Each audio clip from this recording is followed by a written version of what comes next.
comigo a sua Bíblia no livro de Atos, capítulo 7. Nós vamos ler 2 versículos da defesa de Estevão, o nosso primeiro mártir, o mártir da igreja. Atos, capítulo 7.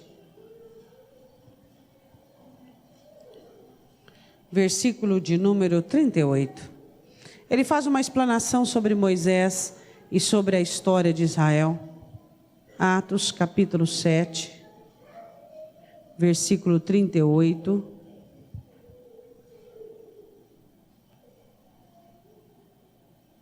Todos acharam? Amém?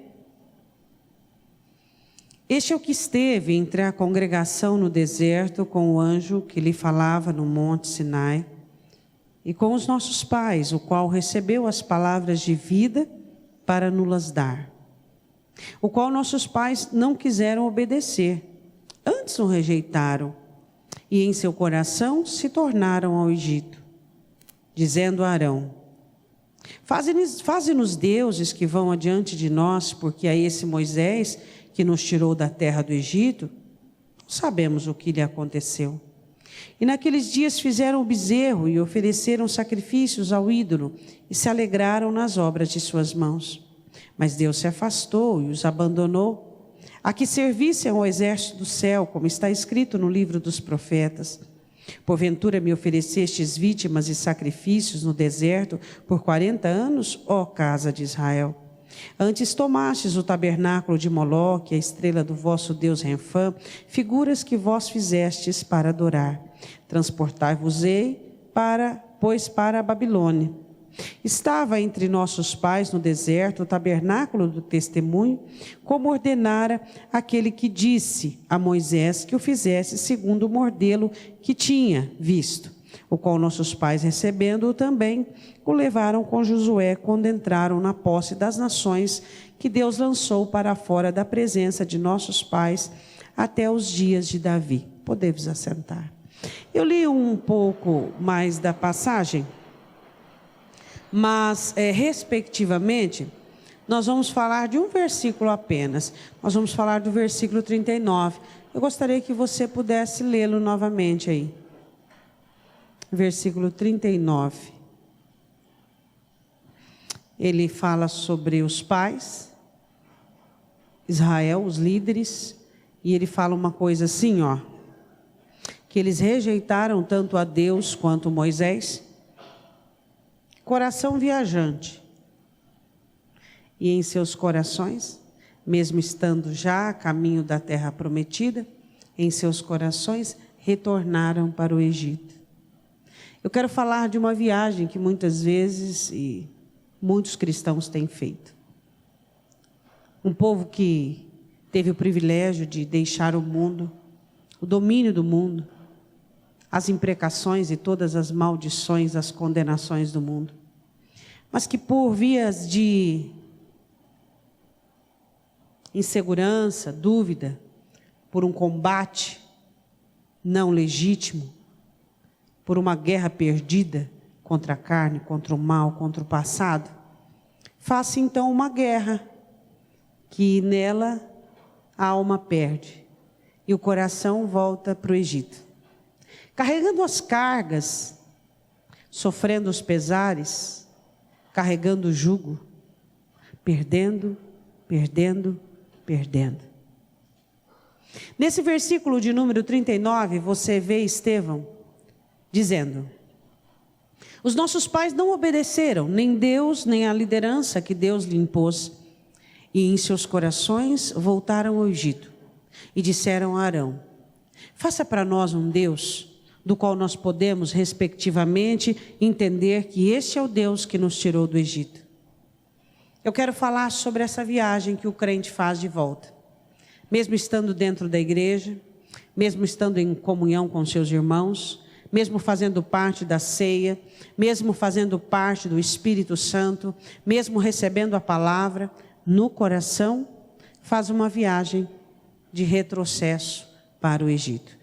E nisso eu quero que você vá comigo em Êxodo capítulo 3. Eu quero falar sobre algumas características dos crentes e todas as tentativas de Satanás de nos levar de volta à escravidão e de nos levar de volta ao Egito. Você sabe que uma das simbologias do Egito é o mundo de onde nós saímos, de toda aquela carga, de todas aquelas leis e regras que nos faziam subservientes, nos escravizavam de tal maneira que nós não tínhamos conhecimento nem entendimento de nada, e o que nos restava era apenas obedecer às paixões e concupiscências da nossa carne e todas as regras impostas pelo nosso inimigo. A palavra do Senhor diz em Êxodo, capítulo 3, eu quero que você leia comigo o testemunho de Deus e aquilo que Deus estava vendo na alma de seu povo quando o seu povo estava no Egito. Deus disse: eu estou vendo as dores do meu povo, eu estou vendo a aflição do meu povo, eu estou vendo a opressão do meu povo. Será que essas palavras fugiram da boca de Deus hoje? Será que Deus pode dizer hoje: nunca mais eu vi dor em você, nunca mais eu vi opressão em você e nunca mais eu vi aflição em você? Será que Deus poderia ter essa condição de nunca mais se referir à nossa condição como pessoas que estão sofrendo, pessoas que ainda estão aflitas e pessoas que ainda estão oprimidas? Deus chega para Moisés e diz assim: o meu povo está sofrendo muito, o meu povo está aflito, o meu povo está oprimido e o meu povo está angustiado, escravo, debaixo de jugo. Mas aquilo era algo comum, porque eles estavam no Egito, um tempo de escravidão. Mas eu gostaria de perguntar uma coisa para você. Quando eu e você estávamos no mundo, essa era a minha condição e essa era a sua condição. Mas o porquê muitas vezes nós estamos no mesmo estado de quando estávamos, falo emocionalmente, lá no mundo? Estamos oprimidos, estamos aflitos, estamos clamando, estamos cheios de dores. Se não, por quê? O nosso coração é viajante. E nós emocionalmente temos voltado às cargas do Egito, nós temos voltado à opressão do Egito e temos aceitado que Satanás, com as suas imposições e regras, venham nos colocar novamente a um estado de sofrimento. O que é Páscoa? Páscoa é libertação. Páscoa não é chocolate, não é ovos de coelho, Páscoa é libertação. Nós fomos libertos do mundo. Nós fomos libertos de um sistema mundano e maligno para que sirvamos a Deus em liberdade. Mas não é isso que nós temos visto. Não é isso que nós temos desfrutado. Nós fomos tirados geograficamente de um lugar e posto em outro. Fomos tirados do reino das trevas, fomos tirados das mãos de Satanás para o reino do Filho do amor de Deus, para as mãos de Deus. Mas emocionalmente, quantos cristãos têm se visto ainda cativos, vendidos, subordinados às regras do Egito? O Senhor diz assim em Êxodo capítulo 3, versículo de número 6... Disse mais: eu sou o Senhor Deus de teu pai, o Deus de Abraão, o Deus de Isaque, o Deus de Jacó. E Moisés encobriu o seu rosto, porque temeu olhar para Deus. E disse o Senhor: tenho visto atentamente a aflição do meu povo. É muito triste que as minhas e suas aflições sejam decorrentes ainda de escravidão. É muito triste que Satanás ainda consiga nos afligir de tal maneira que em nós exista tristeza, que em nós exista angústia, que em nós exista necessidade e vontade de desistir, que em nós exista desespero.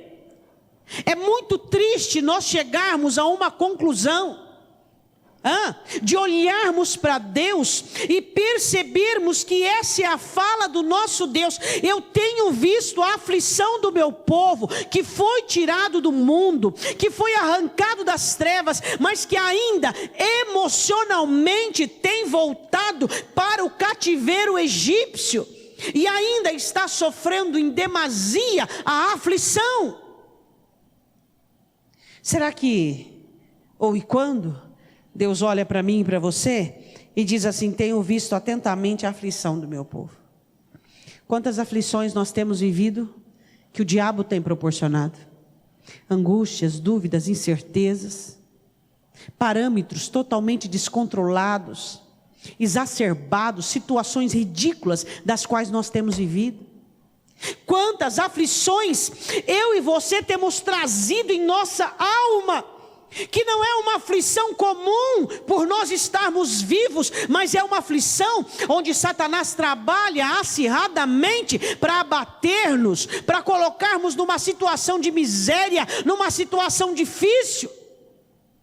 Como é possível hoje, depois da morte de Cristo, depois da vinda do Espírito, Deus olhar para mim e para você e dizer: eu tenho visto a aflição da minha filha, que tem sofrido pelas cadeias egípcias, pelas cadeias humanas. Eu tenho visto as aflições dos meus filhos, que têm sofrido pelos grilhões mundanos e malignos. Como é possível hoje nós sofrermos por conta de um cativeiro que não deveria mais existir, de um cativeiro que deveria ter feito e fazer parte do nosso passado, um cativeiro que deveria fazer parte apenas da nossa lembrança, dizendo: um dia eu fui cativo, um dia eu estive, um dia eu fiz, um dia eu vivi, um dia eu não pude, um dia eu padeci.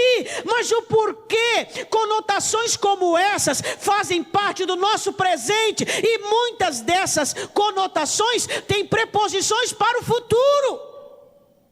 Como é possível nós permitirmos que a nossa vida, que foi comprada por um preço tão alto, a nossa Páscoa, o nosso Cristo, ao invés de nós oferecermos ao nosso Deus a alegria devida, o prazer devido, a festa devida, a gratidão devida, nós vivemos uma situação aflitiva que vai de ruim para pior, de pior para pior ainda. Aflições comuns? Não. Aflições provocadas pelo diabo. Como é possível? O que nós temos feito com a nossa Páscoa? O que nós temos feito com o sangue daquele que tanto nos amou e se entregou? Para quê? Para que eu fosse livre e eu pudesse dizer à aflição provocada pelo meu inimigo: chega, acabou, eu não quero mais, eu não faço mais parte desse contexto, eu não quero mais isso para a minha vida. Será que o diabo é tão grande assim? Será que ele é tão forte assim, que ele consegue mandar em sua decisão, ele consegue outorgar sobre sua vida, ele consegue delegar sobre sua história? Será que o Egito é tão grande assim? Será que as situações malignas são tão acirradas dessa maneira na nossa alma? O Senhor diz: eu tenho visto a aflição do meu povo. Será que hoje Deus olha para mim e para você e diz assim: eu tenho visto a alegria da minha filha, eu tenho sentido o cheiro do louvor dos meus filhos, eu tenho sentido o cheiro de libertação, o cheiro de festa, o cheiro de fé, eu consigo sentir dos meus filhos o cheiro da liberdade? Ou será que a mesma fala que houve sobre Israel quando estava no Egito é a mesma fala? Eu tenho visto as aflições dos meus filhos, que eles estão sofrendo debaixo de um regime satânico, de um regime secular, de um regime mundano. Israel era correto eles estarem vivendo daquela maneira, porque geograficamente, espiritualmente e emocionalmente eles estavam cativos. O contrário de mim e de você, que geograficamente não estamos mais nas trevas. Você pode dizer amém? A Bíblia diz que Deus nos tirou do principado e potestade do mal e nos trouxe para o reino do Filho do amor de Deus. Geograficamente nós somos a igreja do Senhor Jesus Cristo. Emocionalmente nós somos o coração que Deus resolveu morar dentro dele, e espiritualmente nós estamos sentados com Cristo nas regiões celestiais. De Israel era comum se dizer sobre aflição, dores e opressão, mas isso não pode ser comum para ser dito sobre mim e sobre você. Deus diz: eu tenho visto a aflição do meu povo. Aí ele continua dizendo que está no Egito. Você está no Egito? Você ainda está preso no Egito, você ainda está cativo do Egito, o mundo ainda governa a sua vida, o mundo ainda te faz ter aspirações, sonhos, projetos, consequentemente te fará ter decepções, frustrações e desnorteios. E tenho ouvido o seu clamor por causa dos seus exatores. O que são exatores? Por causa daqueles que decretam e declaram como eles irão viver. Aqueles que presidem sobre eles. Israel clamava por causa da liderança egípcia. Será que nós também clamamos por causa... Quem são os nossos exatores? Quem é que determina a qualidade de vida que eu e você vivemos? Quem determina qual é o tamanho da nossa liberdade? Até onde seremos livres? Quem governa a nossa história? Quem diz o quanto e quando e como e de que maneira iremos viver? Israel clamava pelos seus exatores e a igreja clama, porque o pai traz sofrimento, a mãe traz sofrimento, o cônjuge traz sofrimento, aflição, dor e opressão. Os filhos fazem os crentes sofrerem, as pessoas, os seus exatores, em abundância, em inúmeras situações. Quem rege a sua vida, você pode dizer que realmente é Jesus? Será que realmente é Jesus que tem regido, que tem determinado, que tem dito, que tem elaborado, que tem planejado, que tem feito um caminho e temos andado por aquele caminho? Quem é que dita as nossas regras? Quem é que vai adiante de nós? Quem é que está conosco e em nós? Quem? Essa é a grande pergunta. O Senhor diz: eu tenho visto o choro e o clamor do meu povo por causa daqueles que presidem sobre ele. Quem é mais na sua vida do que Jesus Cristo? Quando você o aceitou, você fez com ele uma aliança de preeminência, que ele seria maior que tudo na sua história. Mas infelizmente alguns de nós temos vivido e temos cedido às tentações e temos permitido que situações, coisas e pessoas venham presidir sobre a nossa vida emocional. E o povo de Deus clamava porque os que presidiam sobre eles, os que ditavam as regras para que eles vivessem, não era Deus, mas eram os egípcios. Quem dita a regra para você viver e como você vai viver? São os seres humanos ou é Deus? E Deus ainda continua falando do quadro trágico, emocional, físico e espiritual do povo. O meu quadro e o seu quadro é trágico ou é vermelho com sangue carmesim? Seu quadro é trágico? Sua aflição, seus exatores, seu sofrimento, seu clamor. Senhor, está doendo porque um fez isso, está doendo por causa daquilo, estou sofrendo por causa daquilo outro. Pastora, como é que eu vou ter tempo e alma e emoção e condições de clamar a Deus dizendo: me faça uma nova criatura, ó Senhor, muda, transforma, me leva para o oleiro, vem criar em mim um novo ser? Se o meu clamor, ele se resume: Deus me ajuda, Deus me dá forças, Deus eu não estou aguentando mais, Deus eu não estou aguentando mais, Deus eu não estou suportando mais, Deus eu não suporto mais. Quando é que nós vamos mudar a nossa reza e transformá-la em uma oração que agrade a Deus? Aí você olha para o seu cativeiro, para aqueles que te afligem, e a sua interpretação é que essa força é maior que eu, esse inimigo é mais forte que eu, e isso é mais poderoso que eu. E eu digo que não é mais forte que você. Você só precisa descobrir isso. Você só precisa descobrir a sua Páscoa. Você só precisa conhecê-lo. Você só precisa ter um coração para receber. E o Senhor continua dizendo: porque conheci as suas dores. Na última parte do versículo 7 de Êxodo 3. Um dia, Deus pôde conhecer plenamente a dor do ser humano. E foi lá na cruz, na nossa Páscoa, que Ele conheceu a minha dor e a sua dor, porque o Verbo se fez carne, esvaziando-se de si mesmo, vindo em forma humana, e sofreu tudo o que eu e você poderíamos sofrer nesta terra. E no versículo de número 8, portanto desci para livrá-los das mãos dos egípcios. Olhe para o seu irmão e diga assim: o Deus Emanuel desceu para te livrar. E você é livre. Jesus veio para que nós fôssemos livres. Ele veio, nasceu, viveu, morreu, ressuscitou e vai voltar para que nós fôssemos livres. Mas hoje nós estamos percebendo que cada vez mais o cativeiro tem sido mais operante na minha vida, na sua vida, na história da igreja. A tentativa de Satanás levar-nos novamente a um estado original de prisão e de cativeiro. Esse é o objetivo de Satanás, levar-nos de volta ao cativeiro. Esse é o objetivo do diabo, nos fazermos cada vez mais dependentes do que somos.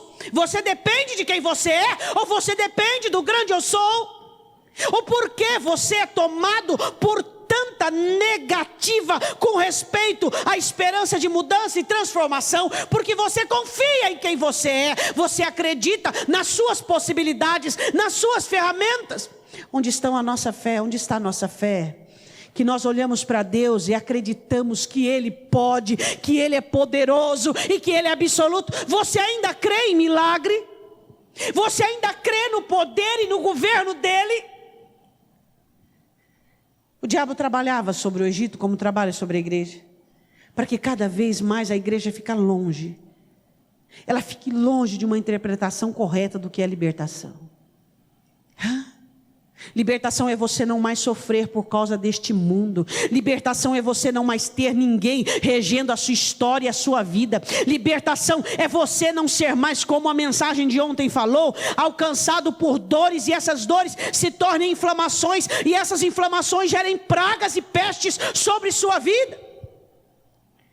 E ele diz ainda assim no versículo de número 8: desci para livrá-los das mãos dos egípcios e para fazer subir daquela terra, uma terra boa e larga, a uma terra que mana leite e mel, ao lugar do cananeu, do eteu, do amorreu, do perizeu, do heveu, do jebuseu.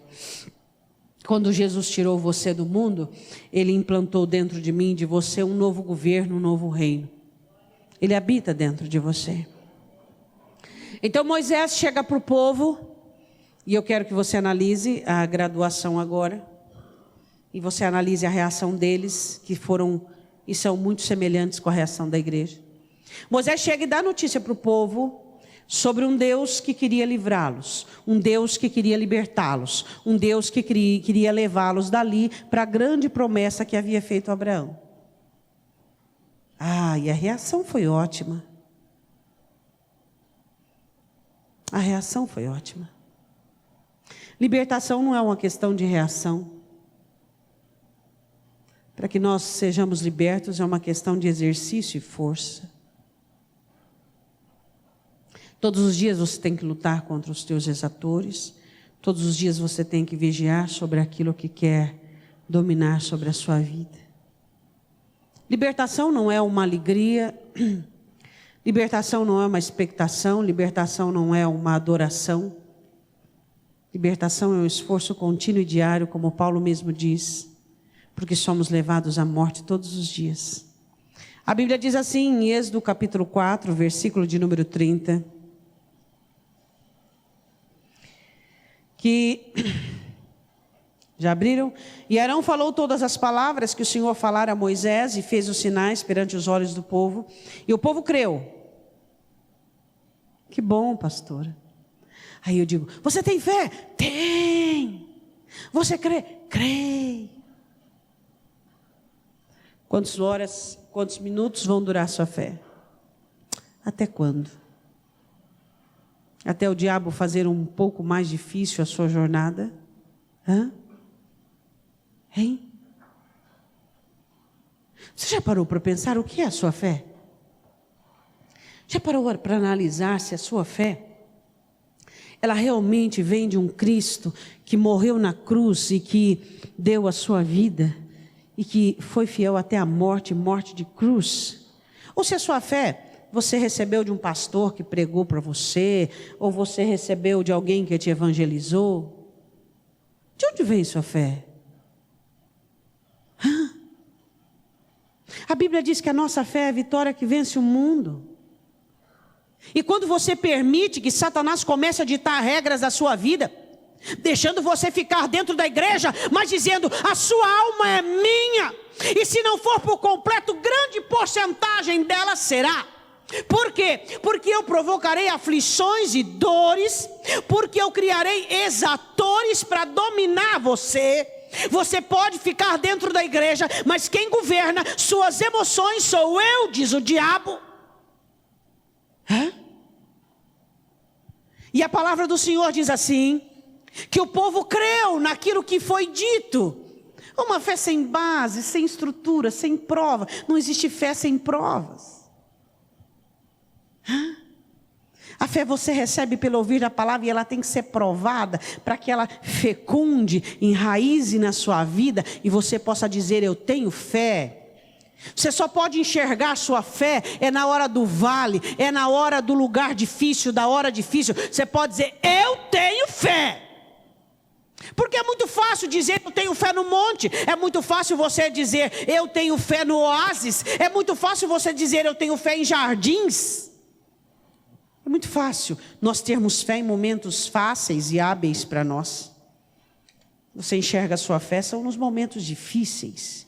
E a Bíblia diz assim: e o povo creu, e quando ouviram que o Senhor visitava os filhos de Israel, e que via a sua aflição, ai que bom, um Deus que vai vir até mim. E aí você ouve dizendo: Jesus te ama, e Jesus chegou na sua vida para mudar a sua história, e Ele é Deus, e Ele tem visto o seu sofrimento, e Ele tem visto a sua dor, e Ele tem visto a sua angústia. Tudo isso é verdade, e você é tomado, é dominado por uma emoção, por uma sensação gostosa, e você diz: eu creio, aleluia, e você sai daquele culto crendo, adorando.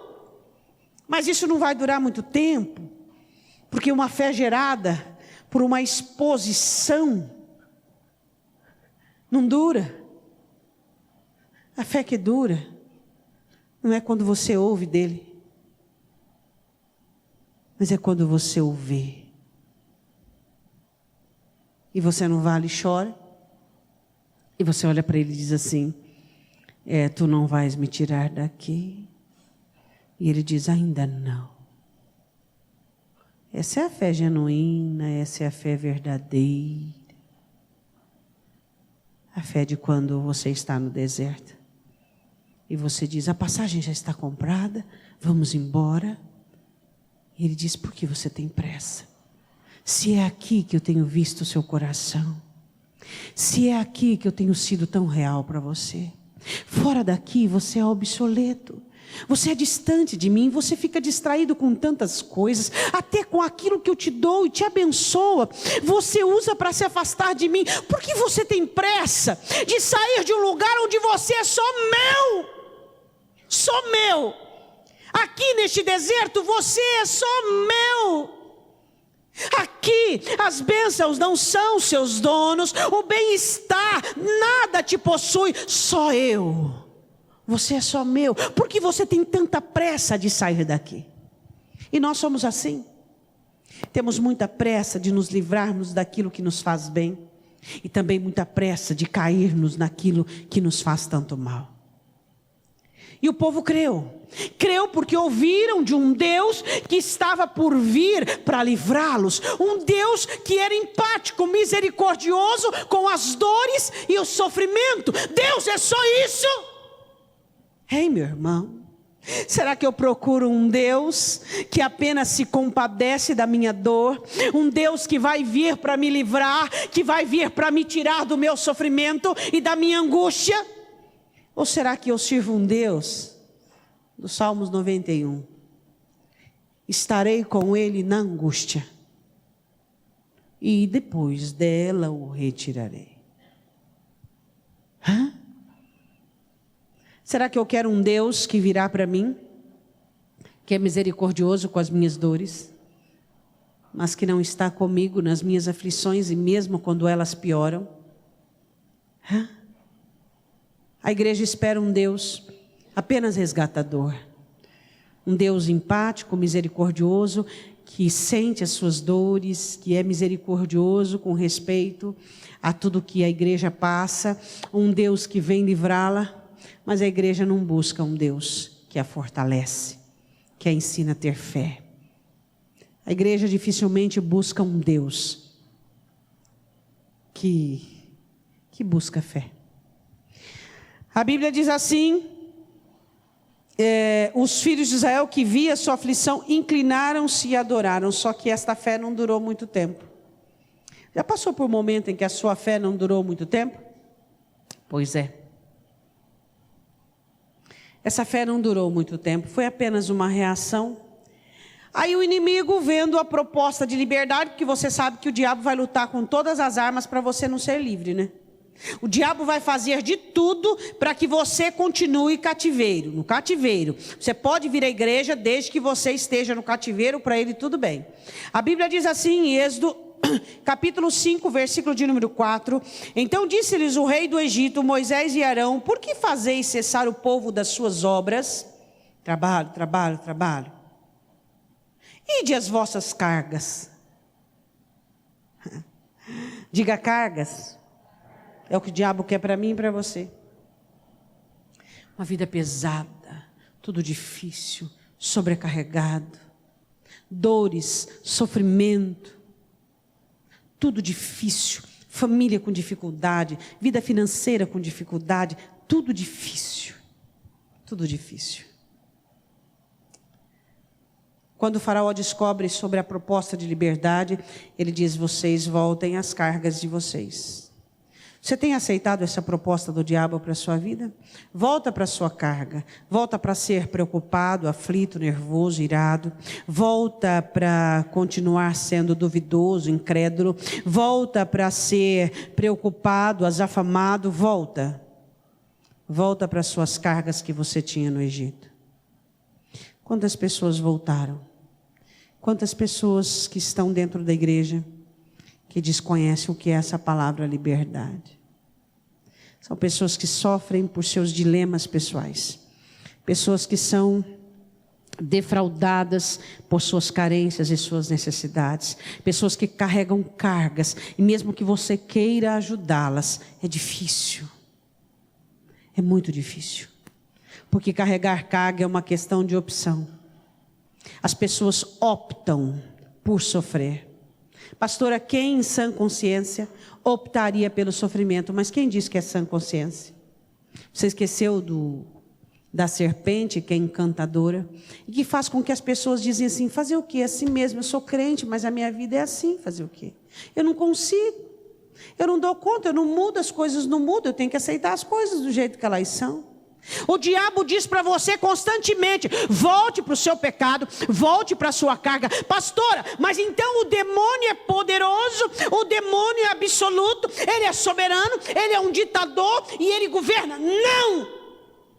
Cadê a sua Páscoa? Onde é que está o governo de Cristo? Mas como é que eu saio das dominações satânicas para o governo de Cristo? Coração. Coração. O coração. Essa é a diferença. O inimigo começa a planejar, piorar a sua vida, quando você começa a acender uma jornada de libertação. E ele diz assim: e disse também Faraó: eis que o povo da terra já é muito, e vós os fazeis abandonar as suas cargas. Olhe para o seu irmão e diga assim: o Espírito Santo está aqui para você abandonar a sua carga.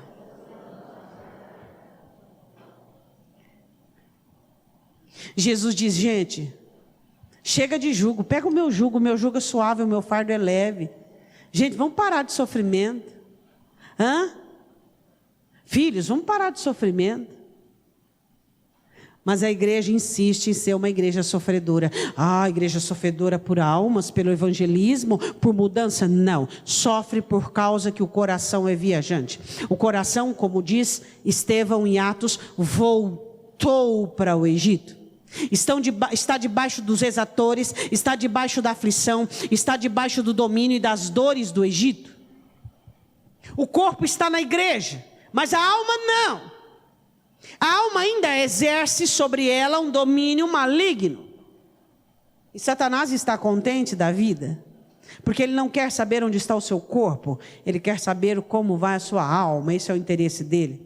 E a Bíblia diz assim, que quando você fala de libertação, quando eu falo de libertação, quando nós galgamos uma jornada de libertação, Satanás faz planos para piorar as coisas. O que Faraó fez?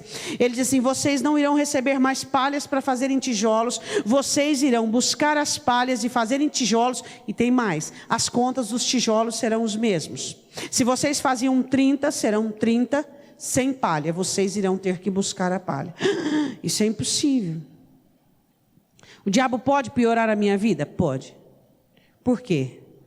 Porque se é ele que é o exator, se é ele que governa, se seu coração voltou para o Egito, ele pode piorar a sua vida.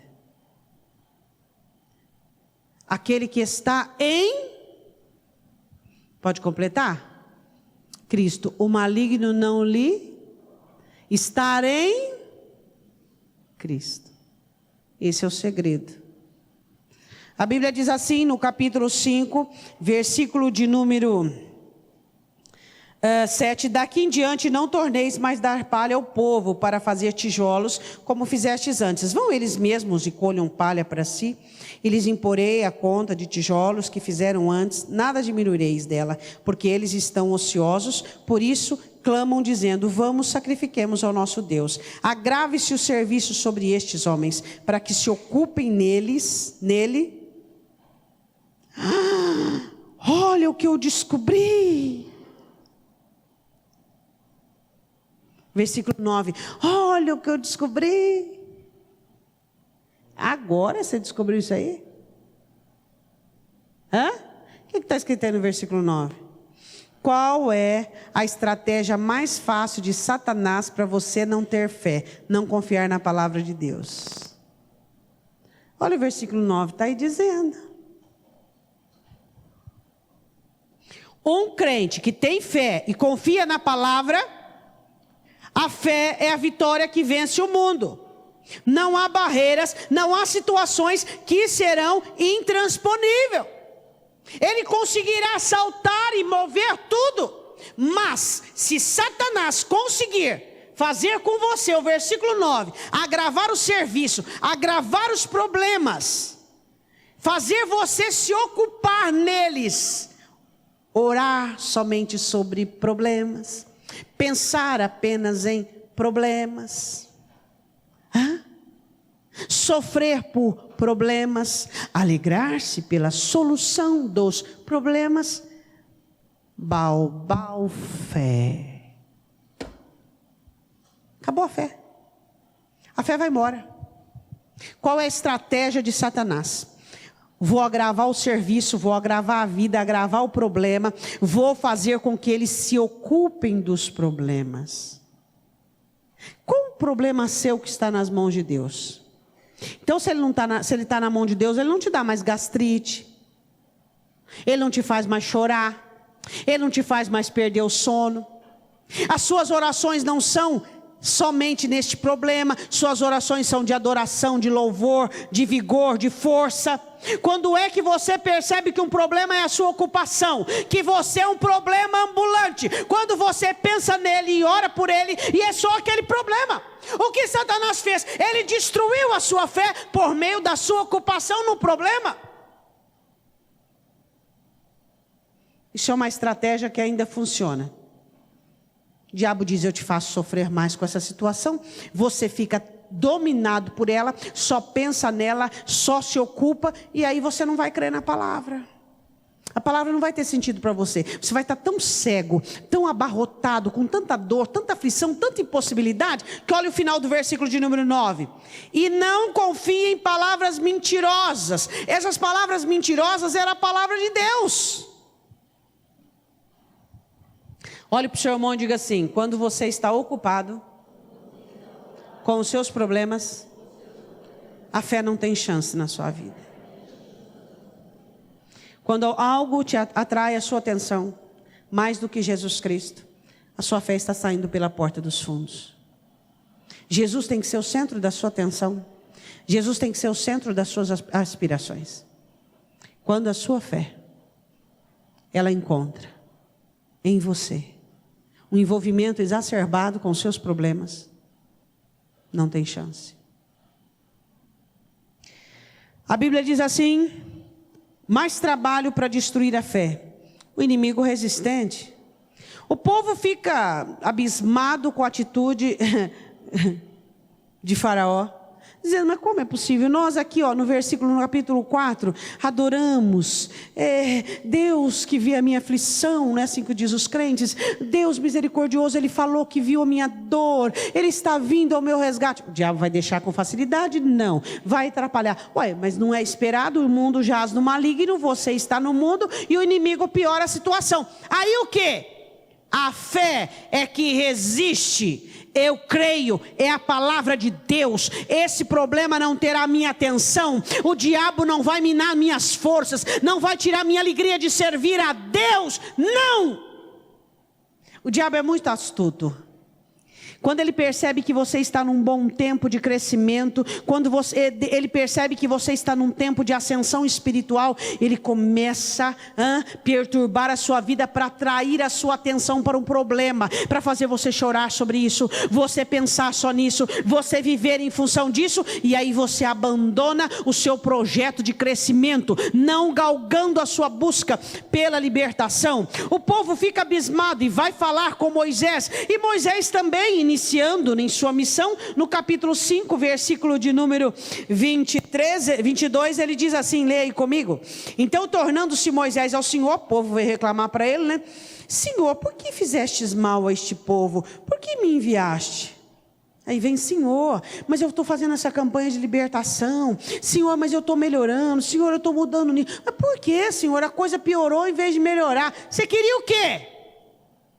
Se ele queria que o diabo pusesse o rabo no meio das pernas e saísse em retirada, é isso que você queria? Não. O que Satanás vai fazer? Ele vai tentar fazer você desistir. Ele já é derrotado, mas ele quer que você não saiba disso. Ele não quer que você experimente isso. E se você acreditar que ele tem alguma chance de vencer, acabou. Você perdeu. Quando você está galgando, melhorando, ele piora as coisas. O que você vai usar? A sua fé em Deus, a sua resistência, dizendo: eu creio que aquele que prometeu é poderoso para cumprir. E a Bíblia diz assim, que Moisés diz assim no versículo 23, porque desde que apresentei a Faraó para falar em teu nome, ele maltratou este povo e de nenhuma sorte livrastes ao teu povo. É porque eu estou fazendo tudo certo, estou melhorando, estou mudando e a coisa está piorando. Você esperava o quê? Que o diabo ficasse de braço cruzado com o seu crescimento? Que o diabo olhasse e aplaudisse e dissesse assim: olha que bom, ele está se convertendo, olha que maravilha, ele está tendo parâmetros diferentes, decisões diferentes. Você acha que essa seria uma atitude normal do diabo? Não, o diabo é o diabo. Ou você acha que ele é o quê? Ele vai ficar revoltado, vai informar planos, vai fazer o que for preciso para poder detonar o seu projeto de libertação. Ele vai fazer o que for preciso para fazer você desistir. E a Bíblia diz assim, quero que você vá comigo, 6:6. Agora o Senhor envia uma palavra. Dize aos filhos de Israel: eu sou o Senhor que vos tirei debaixo das cargas dos egípcios, que vos tirarei debaixo das cargas dos egípcios, que vos livrarei da servidão, que vos resgatarei com o braço estendido e com grandes juízos, e vos tomarei por meu povo, e serei o vosso Deus. Quantas promessas maravilhosas! E saberei que eu sou o Senhor vosso Deus, que vos tiro de debaixo das cargas dos egípcios. Diga assim: aqui o diabo ganhou. Pode dizer sem medo que é. O diabo é um perdedor. Depende na vida de quem. Na vida de muita gente ele está ganhando. Aqui, ele ganha. Deus envia Moisés para falar palavras maravilhosas. Eu vos livrarei, eu vos tirarei, eu vos levarei, eu serei o vosso Deus. O povo estava tão cansado, tão abatido, tão ocupado com as cargas, tão desmotivado, que não creram na palavra. Você chega no culto tão cansado, tão abatido, tão, que aí Deus te ama, você fala, eu sei. Deus tem algo melhor para você, eu sei. Deus pode, eu sei. É a mão de Deus que encurtou? Ou é você que está exausto, porque fez uma viagenzinha para o Egito e ele te segurou lá? Que é o seguinte, hein? Viagem para o Egito é só de ida, não tem volta. Não tem volta. Se você faz viagem para o Egito é só de ida. Pastora, que jeito que eu vou voltar? Do mesmo jeito não, você só vai voltar pelo resgatador Jesus. Ele vai ter que ir lá tirar você de novo. Quantas vezes Jesus já te tirou do Egito? Já te tirou do domínio do pecado? Já te tirou do... mas ele já me libertou um dia. Eu era isso, era aquilo outro. Mas vai lá e volta tudo de novo. E ele vai lá e te livra de novo. E ele vai lá e te resgata de novo. E ele vai lá e te traz de novo. Quando é que você vai cansar de fazer essas viagenzinhas paraguaianas para o inferno? Hein? Ele só te dá passagem de ida. De volta, Jesus que tem que te buscar. Você não consegue voltar sozinho. Ninguém sai do Egito sozinho. O diabo não te deixa. Não adianta que essa fé, sua inteligência, seu dom, sua graça, nada. Você caindo no Egito, você não sai de lá. Se não for ele ir lá te buscar de novo, quebrado, caído, fragmentado, destruído, você não sai de lá. E ele vai de novo, e chega lá e diz, devolve o que é meu, devolve meu filho, minha filha. Mas ele veio aqui com as próprias pernas. Não interessa, eu estou tirando ele com as minhas mãos transpassadas pelos cravos. Até quando isso será preciso na vida dos crentes? Que são engodados, enganados e caminham em direção de volta à escravidão. Vende-se por desejos, vende-se por pecado, aceitam dominações, aceitam situações superiores sobre eles, e eles não conseguem voltar, ficam desmotivados, angustiados, ficam abatidos do Egito. E aí fala, que o irmão não cuida de mim, o outro não está vendo. Quem vai conseguir tirar você do Egito? Ninguém.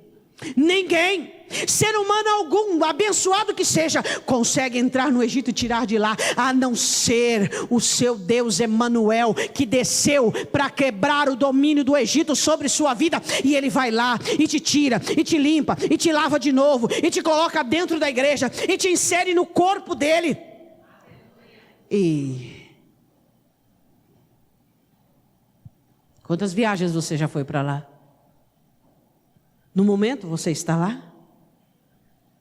Será que existe algum programa de algum retorno para o Egito? Eu vou dizer outra vez, se você for para o Egito, você não sai de lá. Você não sai com o seu dom, você não sai com as suas pernas, você não sai com eu te tirando de lá. Ninguém consegue te tirar do Egito. Só Ele, só a sua Páscoa consegue te tirar de lá. Só com o seu clamor, com o seu desespero, Senhor, me socorre.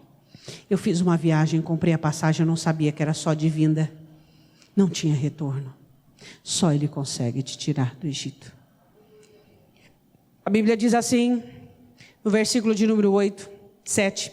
E eu vos tomarei por meu povo e serei vosso Deus, e sabereis que eu sou o Senhor vosso Deus, que vos tiro de debaixo das cargas dos egípcios. Jesus é o teu Senhor. Você ainda tem carga? Se você tem carga, todo dia o diabo apresenta uma carga, não é assim? Tem a feira, a barraca das cargas. Às vezes existem promoções de cargas, às vezes existem ofertas de promoção, 3 cargas pelo preço de uma. Opressão, sofrimento, peso indevido.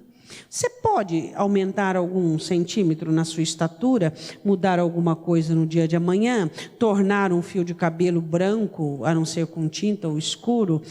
Você pode fazer alguma coisa desse tipo? Não é?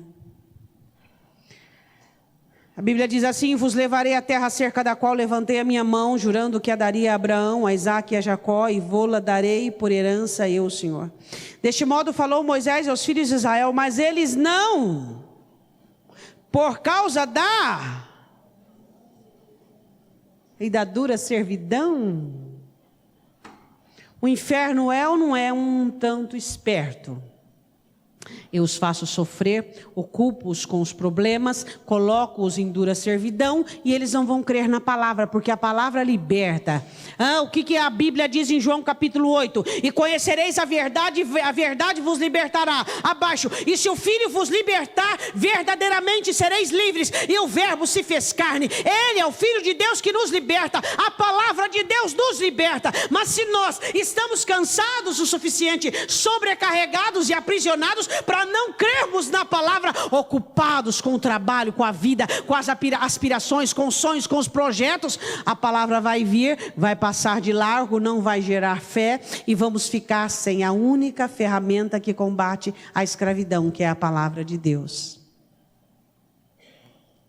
A única ferramenta, a única arma espiritual que combate a escravidão na mão do Espírito é a palavra. E se você ouve a palavra cansado, desmotivado, debaixo de uma dura servidão, totalmente envolvido com esta vida, se você vem à igreja por vir, ou então vem e não está aqui, quantas pessoas que elas assistem o culto e não são participantes dele? São pessoas que estão no Egito. O diabo não importa que elas estejam de corpo presente dentro da igreja. O que ele precisa é garantir que elas estão ocupadas o suficiente, envolvidas o suficiente lá fora, para que a palavra passe de largo e elas não recebam o que precisam para serem libertas. Eu quero que você feche os seus olhos.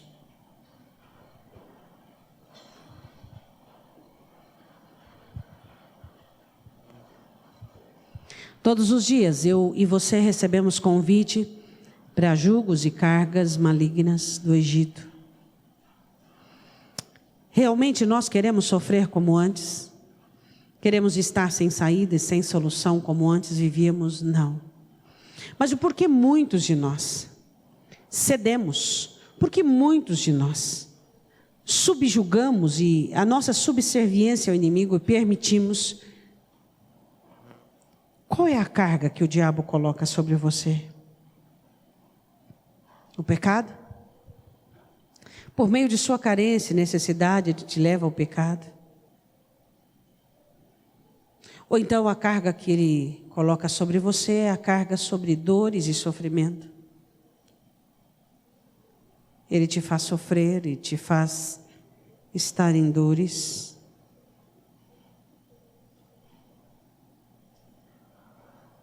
Nós precisamos ser livres. Nós precisamos buscar liberdade.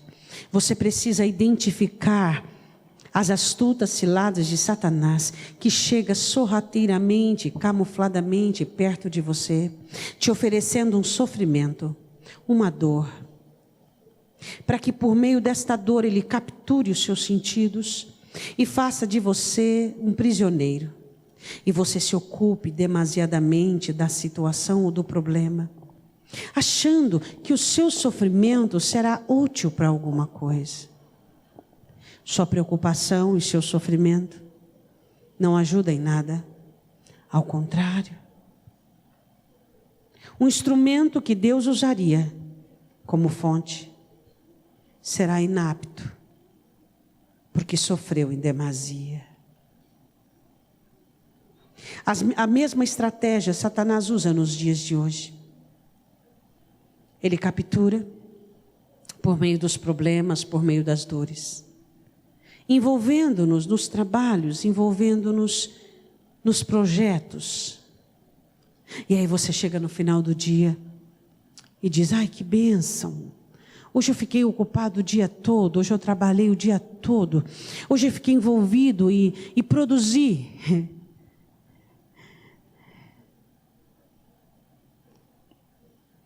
Hoje eu adiantei muita coisa na minha agenda. Hoje eu produzi. Hoje eu eliminei várias tarefas. E bem perto de nós o Espírito Santo olha e diz: pois então, muitas tarefas ticadas em sua agenda, muitos compromissos realizados em sua agenda, e eu, onde estive? Qual foi o meu lugar na sua agenda? Qual foi a hora que você parou para estar comigo?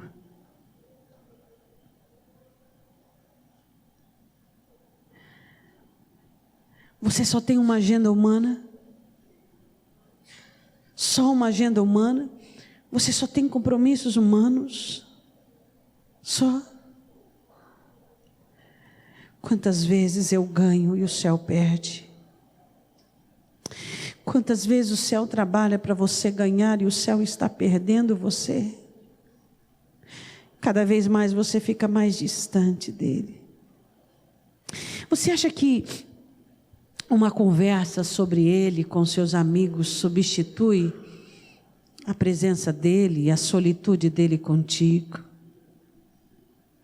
Você acha que as bênçãos, que a prosperidade, que a saúde, que as realizações substitui estar com ele? Não, de maneira alguma. Às vezes eu percebo que quanto mais sabemos, menos conhecemos. E quanto mais conquistamos, mais perdemos. Deus, livra-nos da estratégia satânica de ocupação. Satanás quer nos ocupar para ocupar a nossa alma. Quando ele nos envolve, ele pode entrar. Perdoa-nos, Deus. Perdoa-nos. Perdoa-nos. Perdoa-nos, perdoa-nos, perdoa-nos. E aqueles que fizeram uma viagem, que os corações são viajantes e fizeram uma viagem para o Egito, busque-os de lá pelo seu clamor e desespero, Deus, busque-os. Aqueles que têm suas vidas determinadas pelos exatores, pela opressão, pelo sofrimento deste mundo, busque-os. Eu quero que você se coloque de pé. Tudo o que Satanás quer é, por meio da dor, do envolvimento, dos problemas, do trabalho, é nos afastar de Deus. E se eu e você sabemos disso e somos sabedores, é claro que estaremos mais atentos a partir de hoje e de agora. Qual é a dor que é ocupar o centro do teu coração?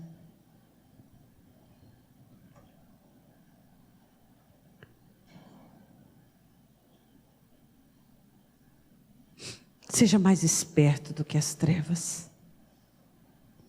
Observe como e de que maneira Satanás tem ocupado você e tirado de você o tempo para buscar a Deus.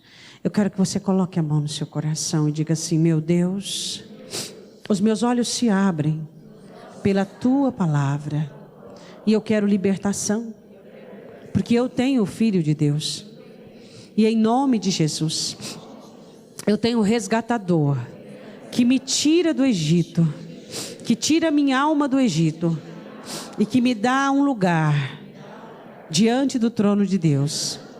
Pai, em nome de Jesus, eu quero liberdade, eu quero ser liberto. Pai, em nome de Jesus, eu não vou mais deixar-me enveredar pelas astutas ciladas de Satanás. Eu terei visão, eu vou enxergar no que o inimigo quer me ocupar, me afligir, me entristecer e coordenar a minha vida para que eu me afaste da presença de Deus. Em nome de Jesus. Amém? Levante a sua mão direita. Em nome do Senhor Jesus, que o poder da palavra ministrado sobre o teu coração e sobre a tua alma não tenha apenas um efeito momentâneo durante este culto, mas que esta espada esteja em posse do Espírito Santo de Deus, que possa fazer com que haja libertação sobre a tua vida, em nome de Jesus. Diga amém.